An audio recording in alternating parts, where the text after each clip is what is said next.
Hello বন্ধুরা, আসসালামু আলাইকুম। কেমন আছো তোমরা সবাই? আশা করছি সবাই অনেক ভালো আছো।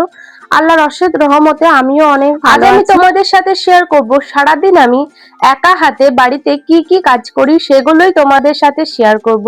প্রত্যেকটা গৃহিণীর একই রকম প্রায় কাজ থাকে, তাও আমি একা হাতে কিভাবে কাজগুলো করি সেগুলোই তোমাদের সাথে শেয়ার করব।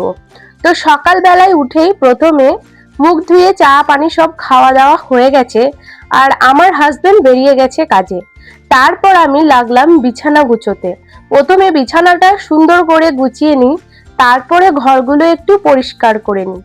আসলে সারাদিন যদি বিছানাটা গুছানো না থাকে না, তা মনে হয় যে ঘরটা পুরোটাই এলোমেলো হয়ে আছে।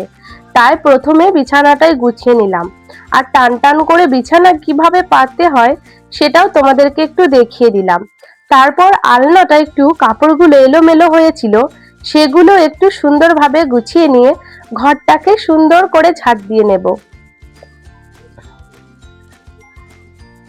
ঘরদোর পরিষ্কার পরিচ্ছন্ন থাকলে মনটা সত্যি খুব ভালো লাগে। তারপর জলখাবারে যেসব এঁটো কাটাগুলো হয়েছে সেগুলোকে সুন্দর করে ধুয়ে নিচ্ছি। তারপর আজকে ছিল হাটবার, তাই হাটে থেকে কি কি এনেছে সেগুলো একটু গুছিয়ে রেখে দিচ্ছি। আমি অনেক কিছুই হাট থেকে আনতে বলেছিলাম, কিন্তু আমাদের এখানে ভোটের পর থেকেই সব রকম ব্যবসাদারেরা আসে না। জানি না প্রবলেমটা কি, হয়তো অনেক কিছুই প্রবলেম আছে, তাই ওনারা আসে না। তো এখানে আমাদের জিনিসের দামও অনেক বেড়ে গেছে, আর পাওয়াও যাচ্ছে না সব রকম জিনিস। তাই যা পেয়েছে তাই এনেছি হাট থেকে। তারপরে দুপুরের জন্য ভাত চাপিয়ে দিলাম। তারপর আজ রান্না করব পুঁই শাক দিয়ে ডাল। মুসুর ডাল দিয়ে পুঁই শাক রান্না করব, তাই সেটাকেই প্রেসার কুকারে চাপিয়ে দিচ্ছি। প্রথমে অল্প সামান্য পুঁই দিয়ে, মাঝখানে মুসুর ডাল দিয়ে অল্প সামান্য হলুদ দিয়ে, তার উপরে আবার পুঁই দিয়ে একটু সর্ষের তেল দিয়ে আমি চাপিয়ে দিলাম। তারপর আমি সমস্ত সবজি মাংস সবকিছু বানিয়ে রেখে দিলাম, কেননা আজকে রান্না করব কুমড়ো আলু মাংস দিয়ে তরকারি, আর শুধু মাংসটা রেখে দেব ফ্রিজে। তো এভাবে দেখো মাংস আলু তরকারিটা আমি বানিয়ে নিচ্ছি। আমি ইন্ডাকশনের মধ্যেই রান্নাটা করছি, কেননা আমাদের এখানে গ্যাসটা কমই পাওয়া যাচ্ছে। গ্যাস শেষ হয়ে গেলে প্রায় 2-3 মাসের নিচে তো গ্যাস আর পাওয়াই যাবে না, আর কারেন্টের বিল সহজেই দিয়ে দেওয়া হবে। তাই আমি কারেন্টের চুলোতেই রান্না করে নিচ্ছি। দেখো মাংসটা সুন্দর করে রান্না করে নিচ্ছি।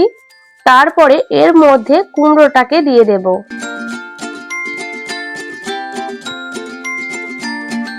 খোলার মধ্যে রান্নাটা ভালো হচ্ছিল না, তাই প্রেসার কুকারে পুঁইটা হয়ে যাওয়ার পর মাংসটাকে আমি 3টে সিটি দিয়ে নিয়েছিলাম।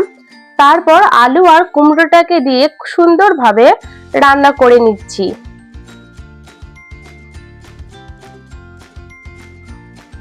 এরপর ঢাকনা লাগিয়ে প্রায় 2-3টে সিটি দিয়ে নেব।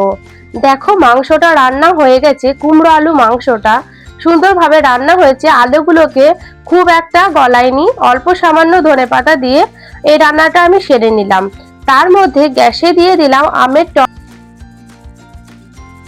আমের টকটা আমি গ্যাসেই বানিয়ে নিচ্ছি, কেননা ওদিকে তো অন্য রান্না হচ্ছে, তাই আমের টকটা গ্যাসেই দিয়ে দিলাম। প্রথমে দিয়ে দিলাম কড়াইতে তেল, তারপর দিয়ে দিলাম মৌরি, শুকনো লঙ্কা, পেঁয়াজ।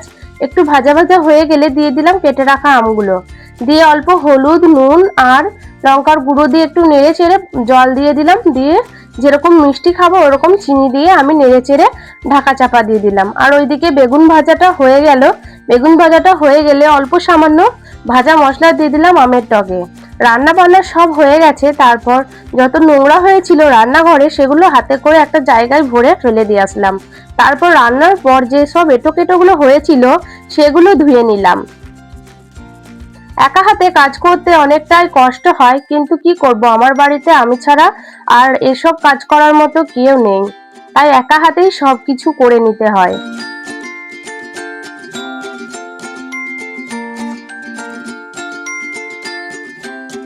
সব এঁটোকেটোগুলো ধোয়া হয়ে গেল। এরপর জল ঝরানোর জন্য একটা জায়গাতে আমি সব রেখে দিচ্ছি। এখানটাতেই রাখি সবকিছু জল ঝরানোর জন্য।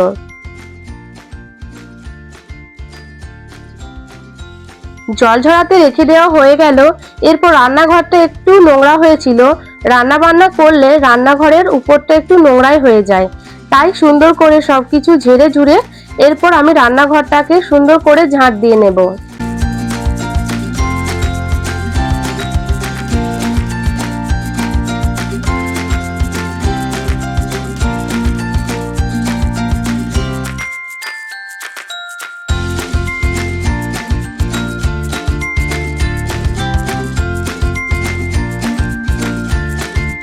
ঝাঁট দিতে দিতেই মনে পড়লো আজকে বিকালে মুড়ি মাখা করলে কেমন হয়। দিনটাতে একটু মেঘলা রয়েছে, তাই অল্প সামান্য ছোলার কলাই আমি গরম জলে ভিজিয়ে দিলাম।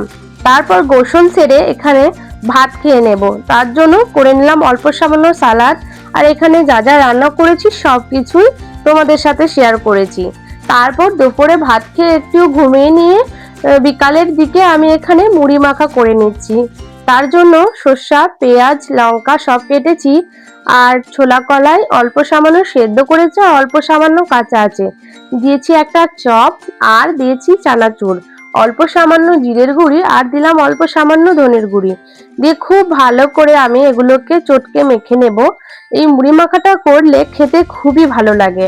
অল্প সামান্য সর্ষের তেল দিলাম, আর দিয়ে দেব অল্প সামান্য আচারের তেল। এই আচারের তেলটা দিলে না খেতে সত্যিই খুব ভালো লাগে। এভাবে আমার আজকের দিনটা কেটে গেল। আমার এই ভিডিওটা তোমাদের কেমন লাগলো অবশ্যই আমাকে কমেন্টে জানাবে।